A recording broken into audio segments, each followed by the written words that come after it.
जय गुरु जी। संगत जी अब विस्पी और ऋतु हमें बता रहे हैं कि जो ईश्वर है वो हमेशा ही न्याय करता है।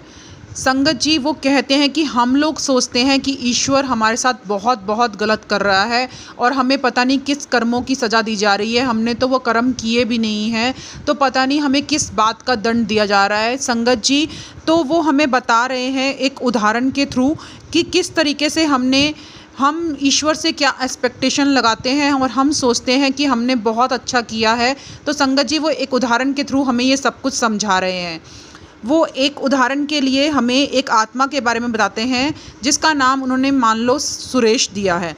तो संगत जी वो हमें कहते हैं कि मान लो एक सुरेश नाम का आदमी है और वो धरती पर बहुत ही ज़्यादा फेमस है और उसने बहुत ही अच्छे अच्छे कर्म किए हैं। मान लो उसने बहुत ज़्यादा दान किया है, बहुत ज़्यादा किसी सबको चंदा दिया है, सबको रोज़गार दिया है और उसने बहुत ज़्यादा भोजन, कपड़े और पता नहीं क्या क्या चीज़ों का दान पुण्य किया है। तो संगत जी वो कहते हैं कि हमारे अकॉर्डिंग तो उनको उच्चतर स्तर ही प्राप्त होगा, यानी जो उनको लोक प्राप्त होगा वो उच्चतम लोक ही होगा।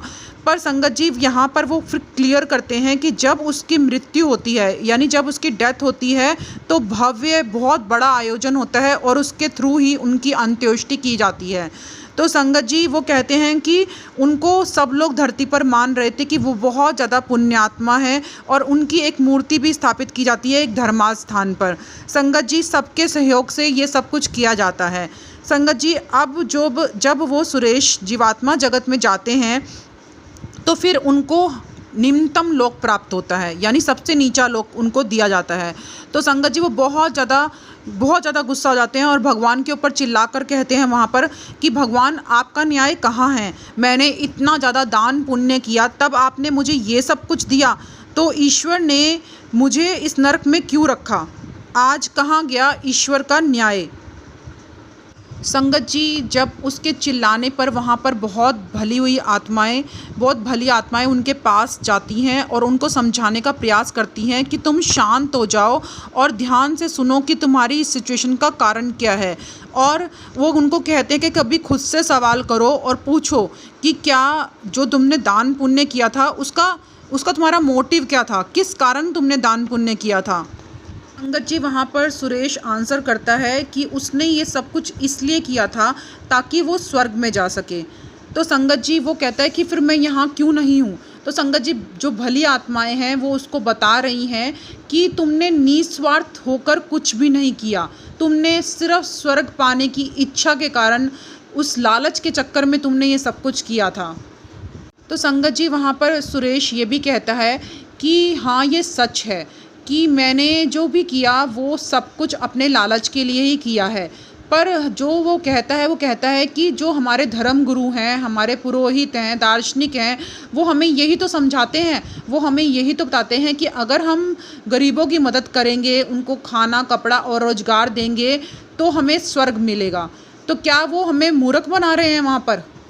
तो संगत जी वहाँ पर सुरेश ये भी कहता है कि हाँ ये सच है कि मैंने जो भी किया वो सब कुछ अपने लालच के लिए ही किया है। पर जो वो कहता है कि जो हमारे धर्म गुरु हैं, हमारे पुरोहित हैं, दार्शनिक हैं, वो हमें यही तो समझाते हैं, वो हमें यही तो बताते हैं कि अगर हम गरीबों की मदद करेंगे, उनको खाना कपड़ा और रोज़गार देंगे तो हमें स्वर्ग मिलेगा। तो क्या वो हमें मूर्ख बना रहे हैं वहाँ पर? संगत जी अब यहाँ पर भली आत्माएं आती हैं और उनको समझाती हैं कि ईश्वर ने तुम्हारे साथ कोई धोखा नहीं किया है, उन्होंने तुम्हारे साथ कोई धोखा नहीं किया है, कुछ गलत नहीं किया है, ये तुम्हारे ही कर्म हैं जो स्वार्थ की भावना से भर के तुमने किए हैं।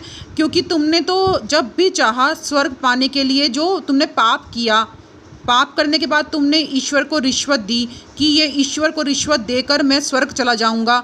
तो संगत जी ये ईश्वर को रिश्वत देकर अगर हम स्वर्ग पहुंचना चाहते हैं तो क्या ये पूरा होगा? यहाँ पर सुरेश है वो बहुत ज़्यादा गुस्से में है और वो कहता है कि मेरे साथ बहुत गलत हो रहा है, मेरे साथ अन्याय हो रहा है, मुझे स्वर्ग में ही भेजना चाहिए, मैं उसी के लायक हूँ। कह रहा है कि मैंने अपने पाप धोने के लिए बहुत ही ज़्यादा काम किए हैं, बहुत ही अच्छे काम किए हैं और इसके बदले में ईश्वर ने मुझे ये धोखा दिया और मुझे फिर दोबारा नरक में डाल दिया। तो अब संगत जी हमें विस्पी और ऋतु इन सब बातों के थ्रू सिर्फ एक ही चीज़ समझाना चाहते हैं कि अगर हमने दान पुण्य किया है तो इसका मतलब ये नहीं है कि हमारे पापों का फल हमें भुगतना नहीं होगा। हमें जो भी हमने दुष्कर्म किए होते हैं, जो भी पाप किए होते हैं, उसका फल हमें धरती पर भुगतना ही भुगतना है। हम अपने पापों को ये कह के छुपा नहीं सकते कि हमने तो इतना दान पुण्य कर दिया, अब तो बस हमारे सारे पाप जो हैं वो मुक गए और जो है वो कर्म हमारे सारे कट गए। संगत जी अब वो हमें समझाते हैं कि जो हम अगर ये सब काम बहुत ही ज़्यादा अपने स्वार्थपूर्ण भावना के कारण करते हैं, कुछ भी अच्छा काम जो हम कर रहे हैं उसमें हमारा हमेशा अगर कोई स्वार्थ छिपा हुआ है, तो अगर हम सोचें फिर तो हम स्वर्ग चले जाएंगे। तो संगत जी वो बता रहे हैं आप स्वर्ग की सीढ़ी तक भी नहीं पहुंच पाएंगे, स्वर्ग के दरवाजे तक भी नहीं पहुंच पाएंगे। तो संगत जी बस आज का सत्संग मैं यहीं विराम देती हूँ। संगत जी किस तरीके से हमें सब कुछ गाइड किया जा रहा है, किस तरीके से हमें सब कुछ बताया जा रहा है कि हमें जो भी कर्म करने हैं वो बहुत ध्यान से करने हैं। क्या हमारा उद्देश्य है अपने कर्म करने के पीछे? अगर कुछ अच्छा कर रहे हैं तो क्या हम सच्चे मन से अच्छा करना चाह रहे हैं तभी हम अच्छा कर रहे हैं? तो ये सब कुछ हमें बताया जा रहा है संगत जी। संगत जी हमें यहाँ पर बहुत अच्छी अच्छी बातें बताई जा रही हैं संगत जी। संगत जी इसीलिए अगर आप सत्संग को शेयर करेंगे तो संगत जी किसी की ग्रोथ में आप हिस्सेदार होंगे, क्योंकि संगत जी गुरुजी कहते हैं, संगत जी गुरुजी कहते हैं कि सत्संग सुनन वाले दा भी कल्याण, सत्संग सुनान वाले दा भी कल्याण। तो संगत जी आप भी कल्याण के हिस्सेदारी बने। जय गुरु जी, शुक्राना गुरु जी। संगत जी अगर आप जानना चाहते हैं कि ये विस्पी और ऋतु कौन है और हमें कहाँ से गाइडेंस मिल रही है, तो संगत जी आप डे 1 वाले सत्संग से स्टार्ट करें और उसका लिंक मैंने डिस्क्रिप्शन बॉक्स में डाल दिया है संगत जी, आप वहाँ से देख सकते हैं। जय गुरु जी, शुक्राना गुरु जी।